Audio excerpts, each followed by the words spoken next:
Right, we're here with Carl after his kitting out all his lovely Team GB stuff. So, Olympics number 5, does it feel the same as number 1, or more excitement, less excitement? No, Olympics number 1 felt like a holiday. I was going to Barcelona on holiday, lying on the beach and doing a spot of riding. That's how different the expectations were in those days. I'm sure the Beckman cyclists would have expected more of me than that, than I just said, but it was interesting because I've always said the kit that we got in those days, we actually received a t-shirt that said very much, the Olympic Games is about taking part, not winning. And of course, here I am 5 Olympics later, and it's nothing to do with taking part, it's about winning. And it's very important that you really give your best performances, and that's the biggest difference between the 5 Olympics.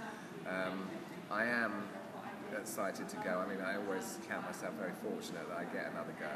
I'm taking 4 Olympics experience with me to my 5th one, which is a great way of being able to do it. So I feel this is really prepared, for the first time. London, of course, came as such a big shock to us all, an exciting shock, admittedly, but this one is very prepared. We have expectations, of course, but I think we know what we're letting ourselves in for this time. And Carl, speaking of dear old Barney, I think he's surpassed all the expectations that you and Jane ever would have had for him. Yeah, Barney's been an amazing horse, really. I think he's done a lot for the world of equestrianism, because everybody, he was so sort of like laughed at as a young horse, being a big ugly duckling, and he didn't really have a walk, he didn't have a trot, and he had a very tight little canter.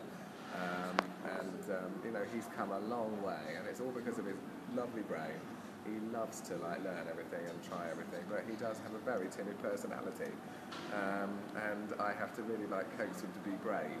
And try and take things on to go in these arenas.